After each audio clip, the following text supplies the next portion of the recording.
Hello नमस्कार जय हिंद साथियों, स्वागत करता हूं आपका एडुथर्सिस के इस ऑनलाइन प्लेटफॉर्म में। दोस्तों, हम आशा करते हैं आप बहुत ही अच्छे तरीके से अपने एग्जाम की तैयारी कर रहे होंगे। आपकी तैयारी बहुत ही अच्छी हो, शानदार हो, उसके लिए हमने अंतिम प्रहार की शुरुआत की थी। अंतिम प्रहार की 6 क्लासेस पहले हो चुकी है। अंतिम प्रहार में होता क्या है हमने आपको पहले ही बताया। हम आपको टॉपिक के नाम बता देते हैं कि कौन से टॉपिक से हम क्वेश्चन पूछने वाले हैं और कौन से दिन में, कौन से दिनांक में। ठीक है, ये सब चीज़ें हम पहले ही आपको बता देते हैं। अंतिम प्रहार कब, तो बोलेंगे 7 मार्च। ठीक है, अब ये सब कहाँ मिलेगा आपको, तो टेलीग्राम ग्रुप में आप ज्वाइन हो जाएंगे, वहाँ पे हम टॉपिक के नाम दे देते हैं। और यूट्यूब के जो, अगर यूट्यूब में आप कम्युनिटी पोस्ट में जाएंगे तो वहाँ भी आपको मिल जाएगा। ठीक है, तो यूट्यूब की कम्युनिटी पोस्ट में भी आपको मिल जाएगा और आपको टेलीग्राम में भी मिल जाएगा कि कौन से टॉपिक से हमारा अगला टेस्ट होने वाला है या अंतिम प्रहार का 8वां टेस्ट होने वाला है। ऐसे ही सारे सब्जेक्टों को हम लोग कवर करने वाले हैं। इसमें करते क्या है, तो हम पहले ही जो आपने थ्योरी पहले पढ़ा हुआ है, जो आपने थ्योरी पढ़ा हुआ है, तो उस थ्योरी से कैसे टाइप के क्वेश्चन हमारे एग्जाम में बन सकते हैं। क्योंकि थ्योरी पढ़ना मतलब आपका लगभग 40% सिलेबस को तैयार करता है। ठीक है, जो आगे की कहानी है वो जब आप देखेंगे क्वेश्चन कैसे पूछा जाता है हमारे एग्जाम में, कैसे क्वेश्चन पूछे गए हैं जो प्रीवियस ईयर में जो एग्जाम्स हुए हैं, तभी हमें पता चल पाएगा कि हाँ हमने थ्योरी पढ़ा है, हमें चीज़ें याद हुई हैं। तब हमारा थोड़ा जो अटेंशन रहता है वो थोड़ा सा ज़्यादा रहता है जो भी टॉपिक को पढ़ते हैं उसके लिए। ठीक है, तो हम आपसे यहाँ क्या करते हैं, तो थ्योरी आपने पहले, हम उम्मीद लगाते हैं कि हम आपने थ्योरी पढ़ लिया होगा। अब हम आपसे क्वेश्चन पूछने वाले हैं। क्या पूछने वाले हैं? क्वेश्चन पूछने वाले हैं। तो क्वेश्चन की ही सीरीज रहती है इसमें। तो इसमें चल क्या रहा है, दो सब्जेक्ट को हम साथ में लेते हुए चल रहे हैं। एक छत्तीसगढ़ का रहता है और एक इंडिया का रहता है। ठीक है, छत्तीसगढ़ में हमने छत्तीसगढ़ की ज्योग्राफी की शुरुआत की है और इंडिया में हमने इंडियन हिस्ट्री की शुरुआत की है, भारत के इतिहास की शुरुआत हमने की है। ठीक है, तो चलिए हम लोग चलते हैं पहले क्वेश्चन में। और आज का जो हमारा टॉपिक है ये आपको पता होना चाहिए। हमारा जो आज का टॉपिक है वो है दक्षिण भारत के जो राजवंश थे, वो राजवंशों से क्वेश्चन हम पूछने वाले हैं आपसे। साथ में हम जो यूरोपीय कंपनियों का आगमन हुआ था, वो यूरोपीय कंपनियां कौन सी कंपनी कब आई थी, कहाँ पर उन्होंने व्यापारी कोठी स्थापित की थी, उन्होंने किसको हराया था, वो सारी चीज़ों के बारे में हम यहाँ पे देखने वाले हैं। उत्तरकालीन मुगल सम्राट से जो क्वेश्चन बने हैं वो सारी चीज़ों को हम यहाँ पे देखने वाले हैं। ठीक है, आज अगर आप पहली बार इतिहास को देख रहे होंगे तो हो सकता है आपको थोड़ा सा टफ भी लगे, लेकिन इतिहास में क्वेश्चन ऐसे नॉर्मल एग्जाम में ऐसे क्वेश्चन बनते हैं जैसे हम आपसे यहाँ पे पूछने वाले हैं। तो चलिए चलते हैं पहले क्वेश्चन पे। पहला क्वेश्चन है, कलकत्ता शहर किन गांवों को मिलाकर हुआ है, बताइए।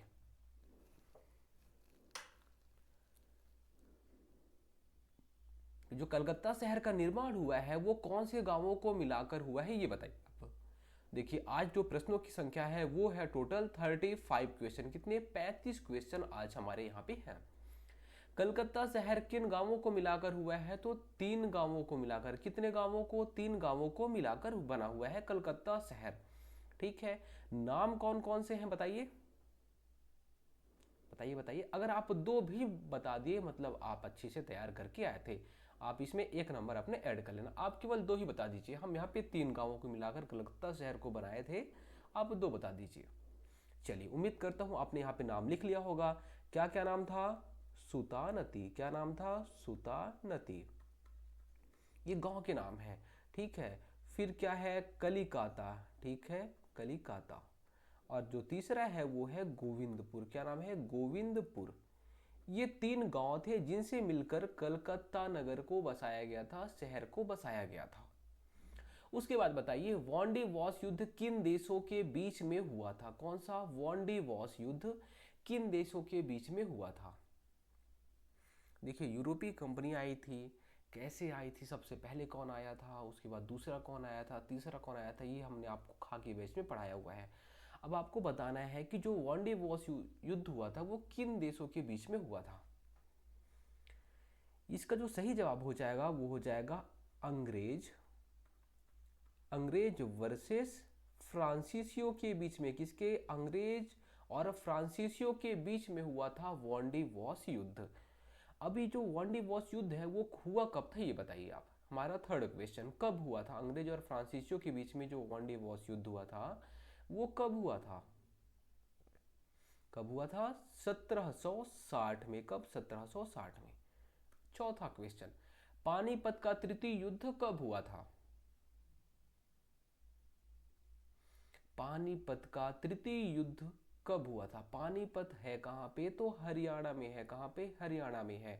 पानीपत का तृतीय युद्ध कब हुआ था? 1761 में। कब? 1761 में हुआ था। किसके किसके बीच में हुआ था ये बताइए आप। पानीपत का तृतीय युद्ध 1761 में किसके किसके बीच में हुआ था? मराठाओं के बीच में। किसके? मराठाओं के बीच में। मराठा वर्सेस अहमद शाह अब्दाली। कौन? मराठा वर्सेस अहमद शाह अब्दाली। ठीक है, अहमद शाह अब्दाली के बीच में। मराठा में भी उस टाइम पे पेशवा हुआ करते थे, और पेशवा कौन था ये बताइए। चलिए, अगर आप मराठा भी कर दिए हैं तो कोई बात नहीं, आप यहाँ पे सही मानेंगे, ठीक है। लेकिन उस टाइम पे पेशवा कौन था? बालाजी बाजीराव। कौन? बालाजी बालाजी बाजीराव उस टाइम पे पेशवा थे, ठीक है। पेशवा कौन थे? बालाजी बाजीराव। लेकिन आपको याद रखना है, पानीपत का तृतीय युद्ध किससे किसके बीच में हुआ था? मराठाओं और अहमद शाह अब्दाली के बीच में हुआ था, ठीक है। चलिए आगे। प्रथम पुर्तगाली गवर्नर कौन बना था? प्रथम पुर्तगाली गवर्नर कौन था? कौन था? Francisco de Almeida. क्या नाम था उसका? फ्रांसिस्को डी अल्मेडा, ठीक है। उसके बाद वास्को डी गामा भारत कब आया था? वास्को डी गामा भारत कब आया था? कब आया था? 1498 ईस्वी में। कब? 1498 ईस्वी में, मई में।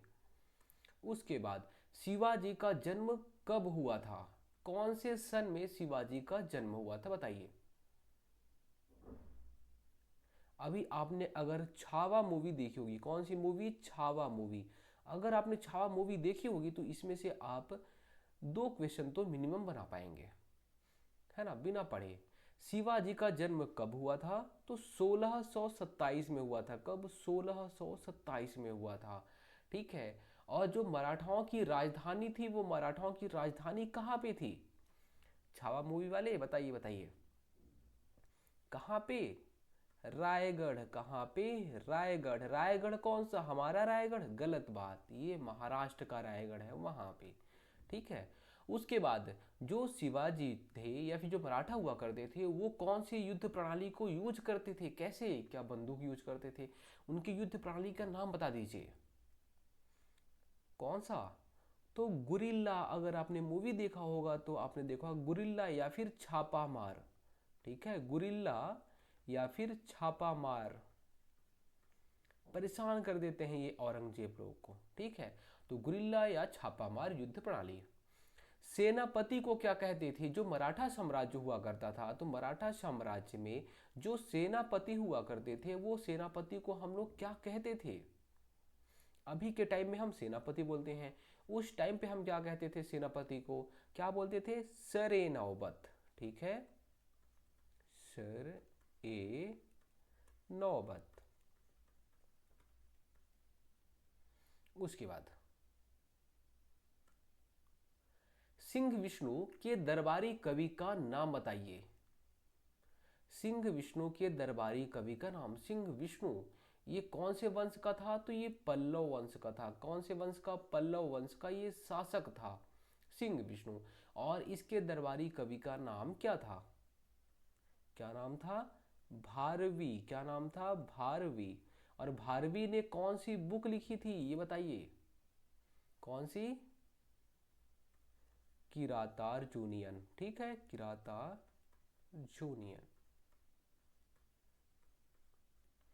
उसके बाद देखिए, कांचीपुरम के कैलाशनाथ मंदिर का निर्माण किसने कराया था?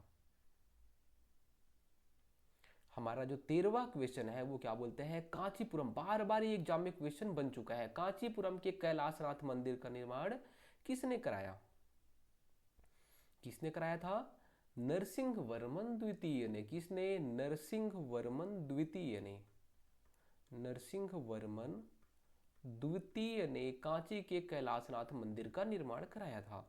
अब बताइए आप, प्रिंटिंग प्रेस, तंबाकू की खेती, अनानास, आलू, ये सब कौन से देश ने दिया था हमें? बताइए बताइए बताइए, हमने आपको पढ़ाया है पहले।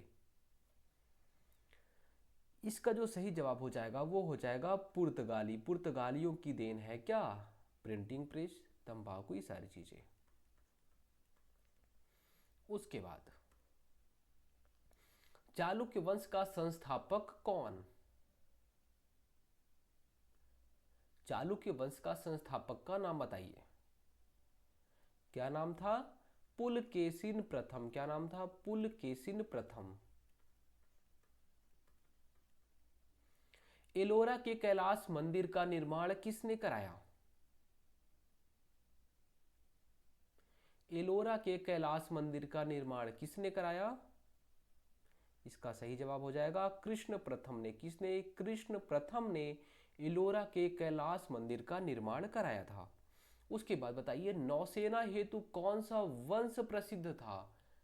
नौसेना के लिए जानी जाती थी सबसे शक्तिशाली नौसेना कौन से वंश की थी, आपको बताना है। ठीक है, हम आपको यहाँ पे ऑप्शन दे देते हैं। ऑप्शन में है आपके चोल, चेर, पांड्य और पल्लव। बताइए इनमें से चार में से कौन सा सही है? नौसेना के लिए सबसे प्रसिद्ध वंश, इसका सही जवाब हो जाएगा चोल। ठीक है, चोल नौसेना के लिए फेमस था।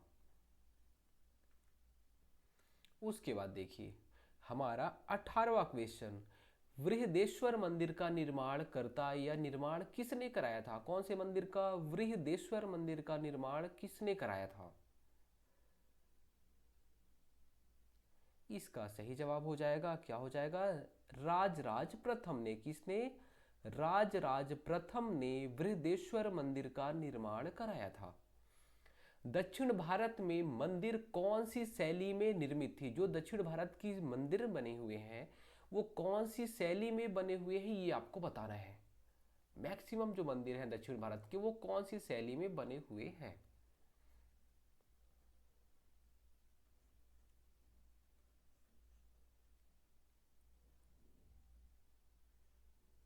देखिए इसका जो सही जवाब हो जाएगा वो हो जाएगा द्रविड़ शैली। कौन सी शैली? द्रविड़ शैली में दक्षिण भारत के मंदिर बने हुए हैं। अगर यही आपसे कोई पूछ लेता कि उत्तर भारत के मंदिर कौन सी शैली में बने हुए हैं तो आप बोल देते नागर शैली में। कौन से? नागर शैली में। और अगर आपसे पूछ लेता कि जहाँ पे नागर शैली और जो द्रविड़ शैली है दोनों मिल जाते हैं, तो नागर और द्रविड़ शैली जब दोनों जगह मिलते हैं उसे हम बोल देते हैं क्या? बेसर शैली। क्या बोल देते हैं हम? बेसर शैली।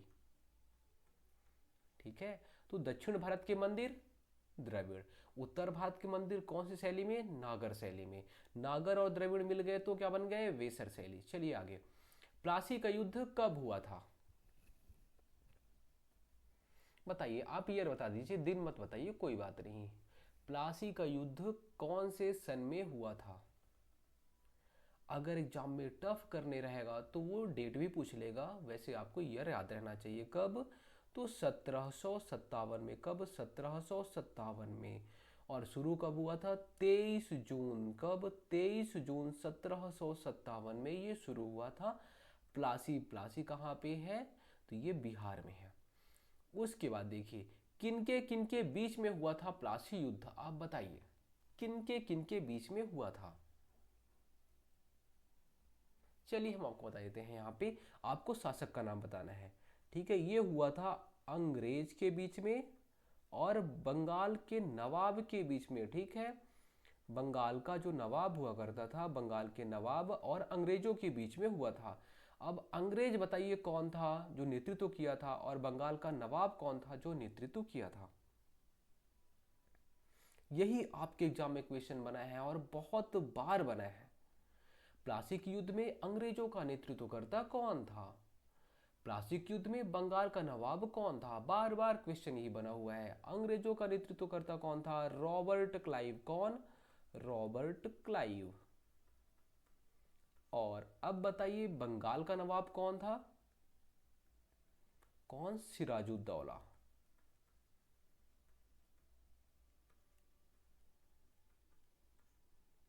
चलिए बताइए, जो प्लासी का युद्ध हुआ था उसमें जीता कौन था, ये आपको पता चल गया होगा, रॉबर्ट क्लाइव जीत जाता है।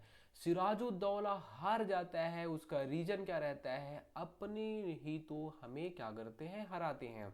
ठीक है, तो सिराजुद्दौला का जो यहाँ पे जो उनको धोखा दिया था वो कौन था, धोखेबाज, जो सिराजुद्दौला की जो हार का कारण बने थे वो धोखेबाज लोग कौन थे। वैसे तो हमने आपको 4 बताए थे, लेकिन आपको केवल 2 बताने हैं, दो धोखेबाज लोगों के नाम बताने हैं। हमारे एग्जाम में जो क्वेश्चन बनता है उनमें से क्या पूछ लेगा कि इनमें से कौन धोखा दिया था या फिर कौन क्या किया था, तो इनके अगेंस्ट हो गए थे, तो यहाँ पे 4 ऑप्शन रहेगा और इनमें से कौन सा सही है कौन सा गलत है, ऐसे करके हमारे एग्जाम में क्वेश्चन बन जाएगा। तो आप अगर 4 नहीं बता सकते 2 बताइए, कौन धोखेबाज 2 लोग हैं। चलिए देखिए, एक तो सेनापति ही था, सेनापति कौन, मीर जाफर। क्या करते हैं, रातों रात, एक रात पहले ही क्या बोल देता है कि हम नहीं लड़ पाएंगे। ठीक है, यही सेनापति रहता है, और बताइए सेनापति नहीं लड़ेगा तो कैसे जीतेगा कोई। ये हो गया सेनापति। ठीक है, सिराजुद्दौला की जो मौसी थी कौन, सिराजुद्दौला की जो मौसी थी नाम क्या था, घसीटी बेगम। क्या नाम था, घसीटी बेगम, सिराजुद्दौला की जो मौसी थी। ठीक है, ये अंग्रेजों की तरफ से शामिल हो गई थी, घसीटी बेगम। ठीक है, उसके अलावा राय दुर्लभ, कौन, राय दुर्लभ, ये क्या था, तो ये दीवान था। ठीक है, राय दुर्लभ ये भी अंग्रेजों के साथ में शामिल हो जाता है। और जो चौथा है वो है शौकत अली, कौन, शौकत अली, ये पूर्णिया का नवाब रहता है। ठीक है, शौकत अली, ये 4 लोग रहते हैं जो कि सिराजुद्दौला के अगेंस्ट हो जाते हैं। ठीक है, ये क्या पहले तो सिराजुद्दौला के साथ में रहते हैं, जब लड़ाई करने का टाइम आता है, जब प्लासी युद्ध होता है, तो ये लोग अगेंस्ट हो जाते हैं। ये इस चारों धोखेबाज के नाम आपको याद रखना है। अब चलिए हम इनके जो साथी थे सिराजुद्दौला के, वो साथियों के नाम बता दीजिए। इनके साथी अगर आपसे पूछ लेगा तो आपको याद रखना है मीर मदान। क्या नाम याद रखना है, मीर मदान। साथी अगर पूछ लेगा तो आप बोलेंगे मीर मदान। और मोहन लाल, क्या, मोहन लाल और मीर मदान, ये लोग क्या है, अंतिम मरते दम तक किसका, सिराजुद्दौला का साथ दिए थे। चलिए आगे, 23 क्वेश्चन हो गया। अब हम आते हैं यहाँ पे 24वें क्वेश्चन पे। राजधानी जो बंगालों के नवाब की रहती थी वो मुर्शिदाबाद थी, तो मुर्शिदाबाद से मुंगेर को राजधानी किसने ले गया, मुर्शिदाबाद से मुंगेर राजधानी कौन ले गया बताइए। इसका सही जवाब हो जाएगा मीर कासिम। कौन, मीर कासिम। बताइए बक्सर युद्ध में अंग्रेजों का नेतृत्वकर्ता कौन था। अभी हमने आपसे प्लासी का युद्ध पूछा था, प्लासी का युद्ध 23 जून 1757। ठीक है, अंग्रेजों का नेतृत्वकर्ता रॉबर्ट क्लाइव। और इधर बंगाल का जो नवाब था वो कौन था, तो सिराजुद्दौला। अब आपको बताना है कि जो बक्सर का युद्ध हुआ था, यहीं से अंग्रेजों की नींव पड़ती है, सबसे शक्तिशाली युद्ध में यही शामिल था। बक्सर युद्ध कब होता है, तो 1764 में होता है। अंग्रेजों का जो नेतृत्व करता रहता है उसका नाम रहता है हेक्टर मुनरो। क्या नाम रहता है, हेक्टर मुनरो रहता है अंग्रेजों का नेतृत्व करता। और हेक्टर मुनरो, और बंगाल की जो नवाब रहते हैं, बंगाल के साइड से कौन रहता है, इसके अपोजिशन में कौन रहता है, वो आपको याद रखना है। 3 लोग रहते हैं, कौन, अवध का नवाब सुजाउद्दौला। कौन, अवध का नवाब सुजाउद्दौला। ठीक है, साथ में यहाँ पे जो बंगाल का नवाब रहता है कौन, मीर कासिम। कौन, मीर कासिम। और इसके अलावा एक रहता है शाह आलम द्वितीय। कौन, शाह आलम द्वितीय, मुगल सम्राट शाह आलम द्वितीय, शाह आलम द्वितीय। तो अवध का नवाब सुजाउद्दौला, मीर कासिम, कौन, मीर कासिम। ठीक है, ये बंगाल का नवाब रहता है, और मुगल सम्राट शाह आलम द्वितीय। ये 3 लोगों की सेना मिलती है किससे, बक्सर युद्ध में अंग्रेजों की तरफ, अंग्रेजों की से लड़ने के लिए। लेकिन जीतता कौन है, हेक्टर मुनरो जीत जाता है, ये तीनों के तीनों हार जाते हैं। सोचिए मुगल सम्राट भी है इसमें, अवध मतलब आप यूपी की बात कर रहे हैं, अवध भी है, बंगाल भी है, और मुगल सम्राट, ये सबकी सेना मिलके हेक्टर मुनरो को नहीं हरा पाती। हेक्टर मुनरो इसमें जीत जाता है, और यहीं से हमारे भारत का यहाँ पे सत्यानाश चालू हो जाता है। चलिए बताइए अब 26वां, राजा राम मोहन राय को राजा की उपाधि किसने दी थी? इसका जो सही जवाब हो जाएगा वो हो जाएगा किसने? अकबर द्वितीय ने। किसने? अकबर द्वितीय ने। अकबर द्वितीय ने राजा राम मोहन राय को राजा की उपाधि दी थी। भारतीय पुनर्जागरण के अग्रदूत, भारतीय पुनर्जागरण के पिता कौन? राजा राम मोहन राय। चलिए 27वां क्वेश्चन, अंग्रेजों की पहली नियमित कोठी कहाँ स्थापित की गई थी? बहुत बार एग्जाम में क्वेश्चन बन चुका है। अंग्रेजों की पहली नियमित कोठी कहाँ पे? सूरत में। कहाँ पे? सूरत में। कब स्थापित की गई? बताइए बताइए बताइए। 1613 में। कब? 1613 में। जहांगीर के दरबार में कौन गया था बताइए? वैसे जहांगीर कौन? मुगल सम्राट जो जहांगीर हुआ करता था, इसके दरबार में तो दो लोग गए थे। आप एक बता दीजिए, आपको एक ही बताना है, दो में से कोई एक बता दीजिए कौन? कौन? देखिए, एक था टॉमस रो। आप अगर टॉमस या फिर थॉमस नाम सुने होंगे तो टॉमस रो, ठीक है। एक था टॉमस रो। अगर आपने टॉमस रो आपको याद नहीं था तो आप दूसरा भी बोल सकते थे, विलियम हॉकिंस। कौन? William Hawkins. विलियम हॉकिंस, ठीक है। William Hawkins. ये लोग किसके दरबार में गए थे? जहांगीर के दरबार में गए थे। हमारा 30वां क्वेश्चन क्या बोलते हैं? द्वितीय आंग्ल मैसूर युद्ध कब हुआ था? सेकेंड एंग्लो मैसूर वॉर कब हुआ था आपको बताना है। कब हुआ था? टाइम कब था? बताइए बताइए। आप स्टार्टिंग बता सकते हैं। वैसे तो ये लगभग 2 साल 3 साल 4 साल ऐसा करके चला था, लेकिन अब स्टार्टिंग टाइम बता दीजिए। ये चला था 1780। कब? 1780 से लेके 1784 तक ये चला था। किसके किसके बीच में हुआ था ये बता दीजिए।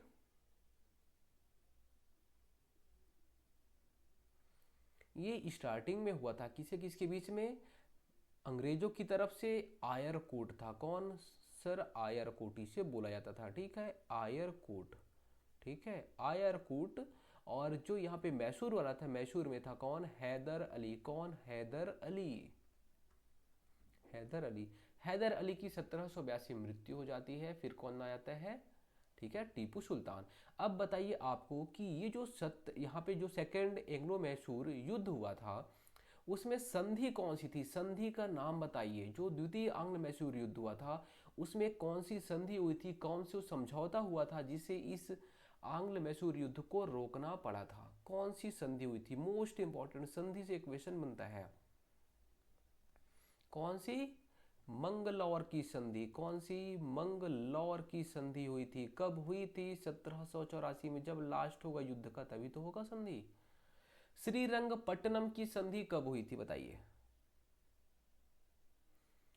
श्रीरंगपट्टनम की संधि कौन से सन में हुई थी बताइए? कौन से सन में हुई थी? इसका सही जवाब हो जाएगा 1792 में। कब? 1792 में। अगर आपसे कोई पूछ लेता कि मद्रास की संधि कब हुई है, ठीक है, तो ये भी आपको याद रखना था, ठीक है। और मद्रास की संधि कब हुई थी, कौन से आंग्ल मैसूर युद्ध में हुई थी, तो आप बोलेंगे प्रथम आंग्ल मैसूर युद्ध में। कब? प्रथम आंग्ल मैसूर युद्ध में मद्रास की संधि। और और अगर आपसे कोई पूछ ले कि श्रीरंगपट्टनम की संधि, तो बोलेंगे थर्ड आंग्ल मैसूर युद्ध में। कौन से? थर्ड वाले में। सेकेंड में मैंगलोर की संधि होती है। श्रीरंगपट्टनम की संधि किससे किसके बीच में हुई थी बताइए आप? अंग्रेज तो रहेंगे ही, चलिए हम यहाँ पे अंग्रेज लिख देते हैं, ठीक है। अंग्रेज रहेंगे। अंग्रेज और किसके बीच में हुआ था उस टाइम पे? बताइए कि मैसूर का शासक कौन था? मैसूर का शासक बताइए आप यहाँ पे। मैसूर का शासक कौन? टीपू सुल्तान। कौन? टीपू सुल्तान था उस टाइम पे मैसूर का शासक। चलिए, उसके बाद हमारा लास्ट क्वेश्चन है, अंतिम मुगल सम्राट का नाम बता दीजिए। अंतिम मुगल सम्राट का नाम। नाम क्या है? बहादुर शाह जफर। क्या नाम है? बहादुर शाह जफर। हाँ, वही बहादुर शाह जफर। जब 1857 की क्रांति होती है तो जो इंडियन लोग रहते हैं इसको बोलते हैं कि तुम हमारे सम्राट बन गए, अब तुम नेतृत्व करोगे किसकी तरफ से, इंडिया की तरफ से। तो इसको भारत का शासक घोषित किया जाता है दिल्ली से। और उसके बाद जब अंग्रेज लोग इसको पकड़ लेते हैं बहादुर शाह जफर को, कहाँ भेज देते हैं तो म्यांमार की रंगून जेल में। कहाँ पे? म्यांमार के रंगून जेल में। और रंगून जेल में ही इनकी मृत्यु हो जाती है। ठीक है। तो दोस्तों उम्मीद करता हूँ चीज़ें आपको समझ में आई होंगी और आपने जितने भी क्वेश्चन हैं सारे क्वेश्चन के जवाब अच्छे से दिए होंगे। अगर आपने अच्छे से तैयारी की होगी तो देखिए आपको सारे सब्जेक्ट को भी साथ में लेते हुए चलना है। आप लोग गलती क्या करते हैं तो आप छत्तीसगढ़ को ही अच्छे से बस पकड़ लेते हैं, बाकी सब चीज़ों को छोड़ देते हैं। आपको टॉप करना है, आपको बहुत अच्छा रैंक लाना है, आपको टॉप में रहना है, अपनी सीट सिक्योर करनी है, तो आपको सारे सब्जेक्ट को साथ में तैयारी करते हुए चलना है। और अभी से करना है, अभी हमारे पास में टाइम है। तो हम हिस्ट्री को भी टाइम दे सकते हैं, ज्योग्राफी को भी टाइम दे सकते हैं, साइंस को भी टाइम दे सकते हैं, पॉलिटी को भी टाइम दे सकते हैं, सब चीज़ों को टाइम दे सकते हैं। जितना हमने आपको पढ़ाया है आप उतना पढ़िए, अच्छे से रिवीजन करिए, अंतिम प्रहार से क्वेश्चन लगाइए। हम साथ में जो टेस्ट सीरीज है वो टेस्ट सीरीज में भी हमने लगभग 4000 क्वेश्चन दिए हैं। ये 4000 क्वेश्चन को आप अच्छे सॉल्व करिए, आप देखेंगे बहुत ही अच्छा रैंक आप ला सकते हैं, बस आप ये सारी चीज़ों को फॉलो करके। धन्यवाद।